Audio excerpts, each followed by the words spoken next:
Que el Señor te bendiga ricamente. Le saluda a su amigo y hermano Esgin Calderón Valverde desde el Ministerio Casa de Oración en Pérez Celedón, San José, Costa Rica. Hoy con el programa dedicado a la exégesis de la palabra de Dios, Mateo 24-23. Acompáñeme en este momento, en estos minutos, y leamos este versículo de la palabra de Dios, analicemos este versículo para uno no ser engañado, como viene aquí en la palabra de Dios. Tenemos que estudiar la palabra de Dios, tenemos que conocer la palabra de Dios para no ser engañado. Y antes de iniciar con este interesante versículo, lo invito para que conozca mi página casa de oración danielflores.es.tl.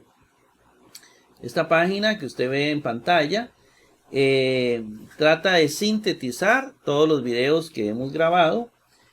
Aquí a la derecha vienen los menúes que son importantes, tanto la gramática griega como la exégesis, que son las que estamos trabajando.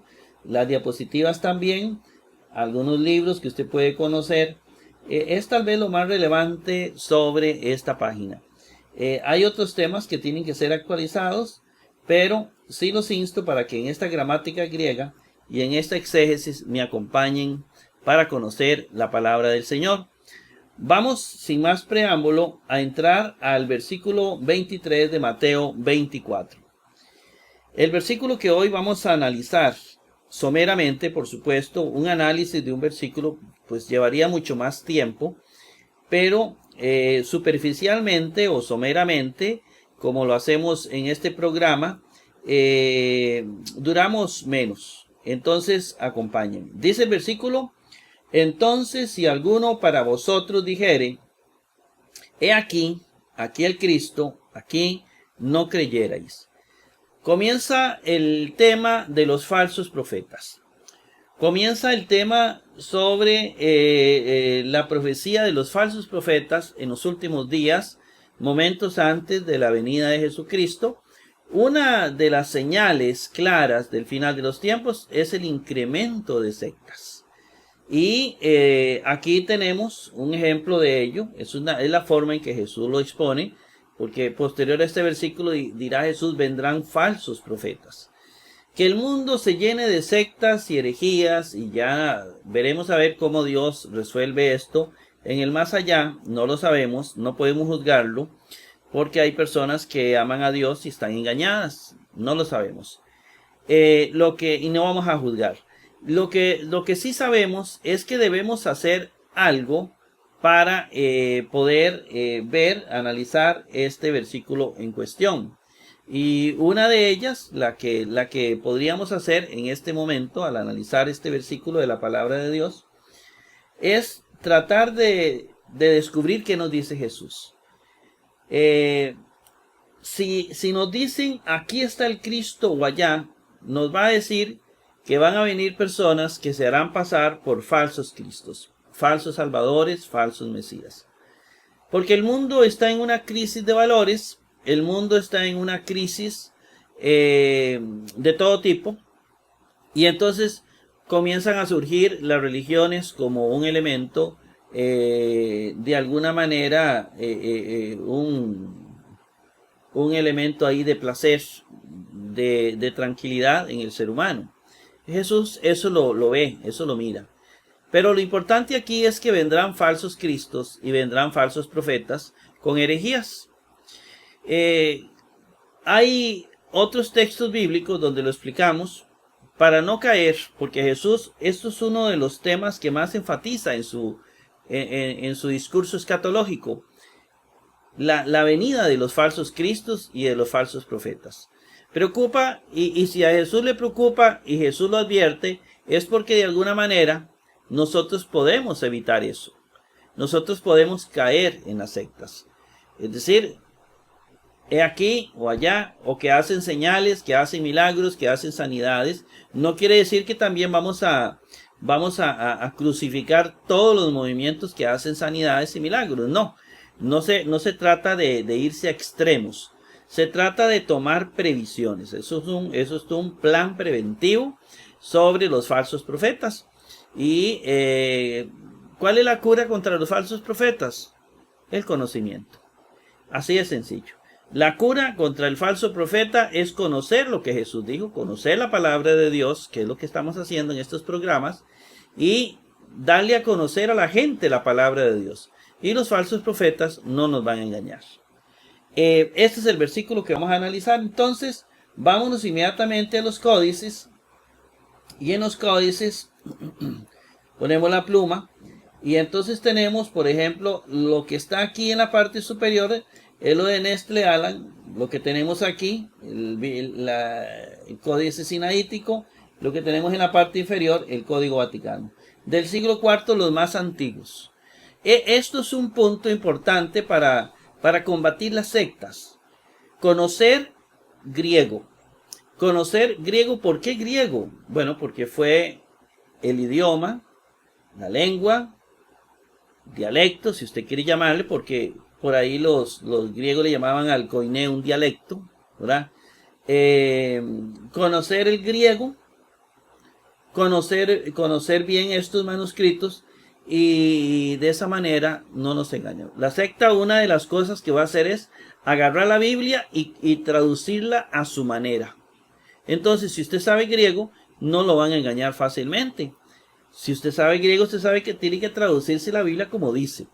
No tiene que traducirse de otra manera. Y eso es lo que estamos buscando aquí. Vamos viendo, vamos analizando, vamos viendo a ver si este texto que nos da Nestle Aland corresponde con los textos del siglo IV. Estos son los textos más antiguos que tenemos. Si a usted le salen con otra Biblia que dice algo diferente, es falsa. De estos textos se toman todas las religiones del mundo. Se toma la religión católica, la religión evangélica, las más serias, las más grandes, cristianas, y por lo tanto la comunidad científica más seria. Cuando hablamos de científico, hablamos de un don que Dios le da al ser humano. La ciencia, tanto lo vemos en Moisés, que eran dones de Dios, el ser un gran ingeniero, un gran arquitecto, un gran carpintero, es un don de Dios. La ciencia es un don de Dios también, ¿verdad? La inteligencia, la sabiduría para poder comprender. Entonces, eso es indiscutible. Por eso vamos conociendo la palabra de Dios, vamos a prevenirnos para que no nos engañen.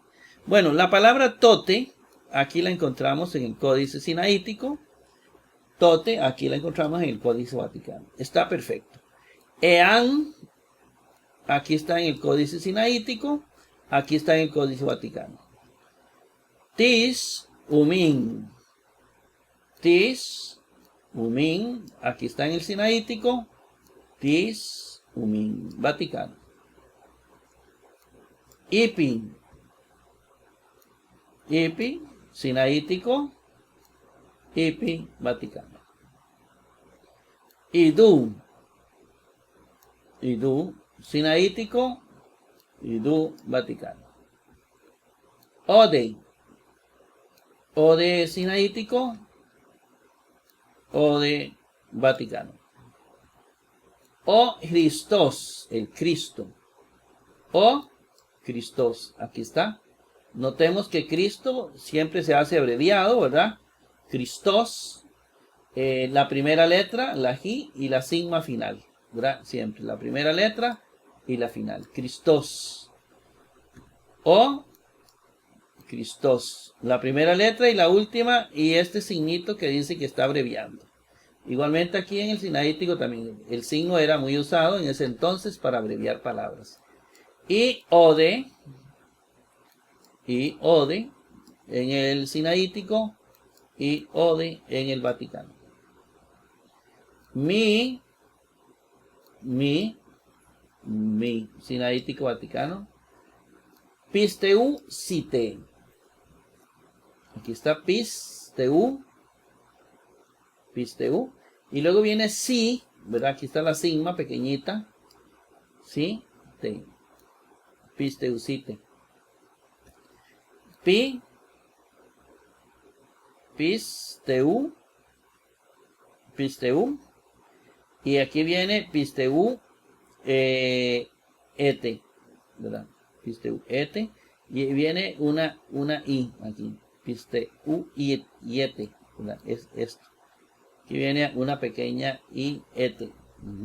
Sería ite, pisteu ete, así. Iete, ¿verdad? Así termina. Ite. Y la e pisteu. La E es la que sale sonando, que sería como una sigma más bien. Bien, esto es lo que viene y esta es la única variante, ¿verdad? En el Vaticano. No altera absolutamente en nada, altera la palabra del Señor. Vámonos inmediatamente a Mateo 24, 23 y vámonos al cuadro comparativo. Cuadro comparativo, vamos a analizarla, ¿verdad? Entonces, si alguno de vosotros, mirad, aquí está el Cristo, mirad, yo lo puse en uno solo, pero bien usted puede ponerlo en diferentes partes para analizarla. 50 varias ideas. Yo encontré una sola idea. Vendrán falsos cristos. Esa es la única idea. La única idea es una advertencia de Jesús sobre los últimos tiempos, que van a venir falsos mesías. Muchos dirán Bar Kokhebas en el siglo II. Yo siento que va más allá de Bar Kokhebas. Yo siento que es una advertencia en el tiempo de la gran tribulación. En el tiempo del anticristo van a venir muchas sectas. Cuando venga el anticristo, en el mundo habrán sectas a montones. Y entonces van a engañar a mucha gente. Y seguramente la misma persecución va a hacer que mucha gente diga, Dios me habló y me dijo que Jesús va a venir por su iglesia al desierto. Vamos todo el mundo al desierto. La palabra de Dios dice, mucho cuidado. Conozcamos la palabra de Dios. Llenémonos de la palabra de Dios en este momento para que no seamos engañados. No lo creamos. Cuando Cristo venga, todo el mundo se dará cuenta. Y usted esté donde esté, en el cuarto que esté, en el lugar donde esté. Si usted está bien con el Señor y con la palabra, se lo va a llevar. Pero no creamos en personas como Manuel de Jesús Miranda y otros que ahí decían que él era el Cristo, el 666, el Jesús encarnado y un montón de tonteras más.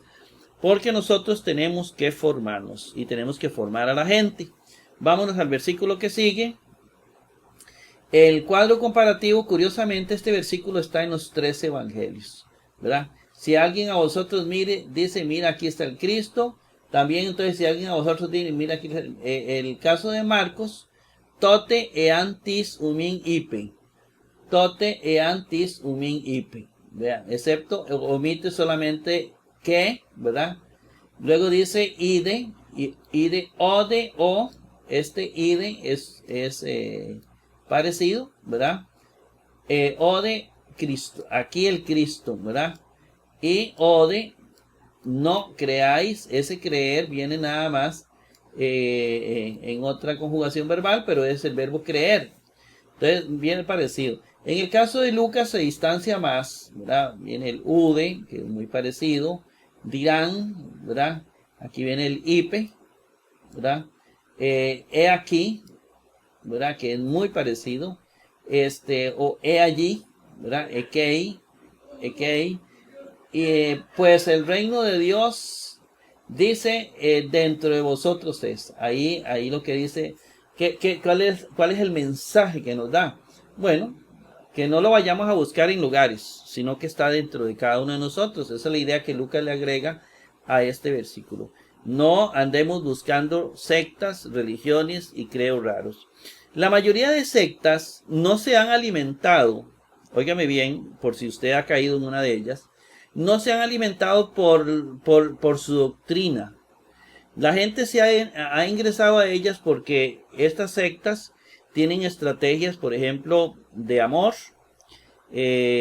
Cuando una persona sufre, está enferma, pues le cae una persona sectaria, comienza a abrazarlo, a orar por ellos, y esta persona dice, qué lindos, y comienza a ser formada en la doctrina de ellos. Entonces, fue por amor que se metió ahí, no fue por la doctrina. Si nosotros tenemos a nuestra iglesia bien formada, sobre todo con lo que es la doctrina bíblica de la Trinidad, que es muy clarita, difícilmente nos van a engañar. Ahora, no dejemos de practicar el amor. Cuando hay gente que necesita de nosotros, vayamos a ellos, porque si usted no va, le va a caer una secta. Entonces, tengamos ese paso bien cubierto Vamos inmediatamente, bueno, ya vimos aquí el gran parecido. ¿Qué nos dice esto? Que hay un documento Q, hay un documento inicial del cual todos vienen, ve que la idea es parecida, Mateo, Marcos, Lucas, se va distanciando por el paso del tiempo. Yo imagino que hubo un documento Q inicialmente, seguramente tal vez en Jerusalén.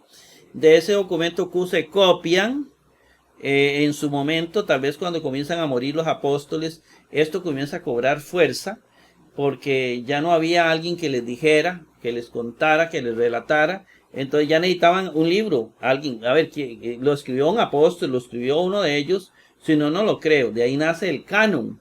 El canon nace de qué confiabilidad tengo yo de aquello que me dicen. Entonces lo que dicen es lo que dejaron escrito.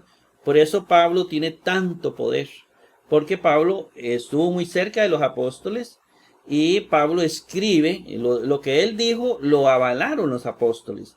Si a Pablo no lo hubieran avalado los apóstoles, Pablo en este momento no serviría de nada. Sería una carta más, pero sería muy controversial. Pero a Pablo lo avaló Pedro incluso.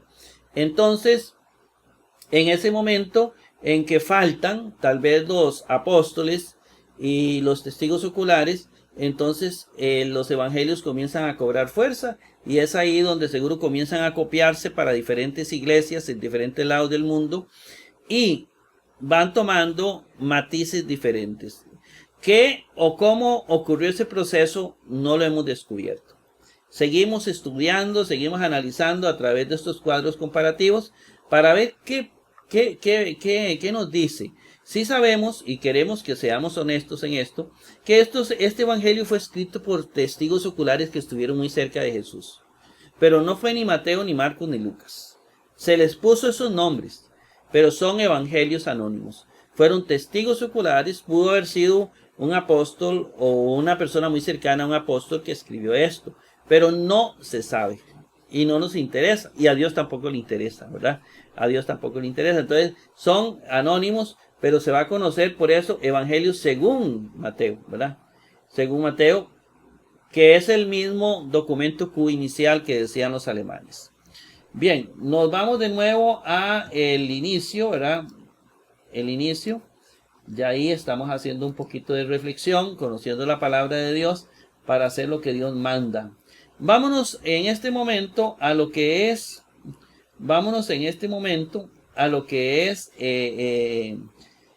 el análisis de palabra por palabra. Bueno, lo primero que encontramos es la palabra tote. Tote es un adverbio, ¿verdad? Tote es un adverbio que significa entonces. Entonces, y aquí lo tenemos, entonces, ¿lo ve?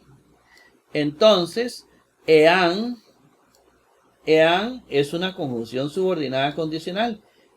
Sí, entonces sí, ¿verdad? Eso es lo primero.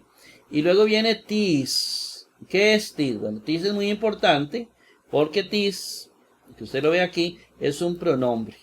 Es un pronombre. Entonces, es un pronombre que vamos a traducir como alguno, alguna, alguien.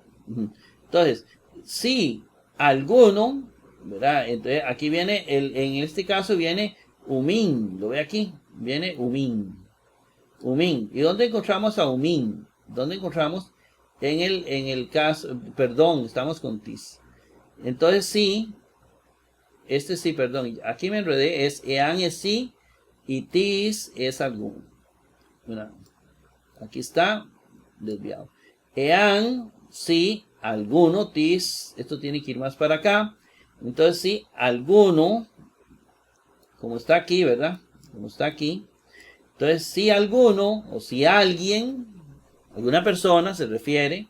¿Y dónde está ese tis? Bueno, ese tis lo encontramos aquí. Lo encontramos aquí, ¿verdad? Lo encontramos, vamos a ver dónde más lo encontramos. No sé si usted lo ve en algún otro lado, pero yo lo veo solamente ahí. Pregunta, ¿es masculino o es femenino? Bueno, si alguno, bueno, se refiere a un falso profeta, entonces es un masculino. Es está aquí. Si alguno viene de tis, aquí está el pronombre, alguno, alguien, si alguno, Y luego pasamos aquí. Si alguno viene umin. Si alguno, umin, aquí está umin. ¿Qué es umin? Es un pronombre personal. Es un pronombre personal. Umin, el pronombre personal, la segunda persona, su. ¿Lo ve? Es su. Y en este caso, umin, usted lo va a ver aquí.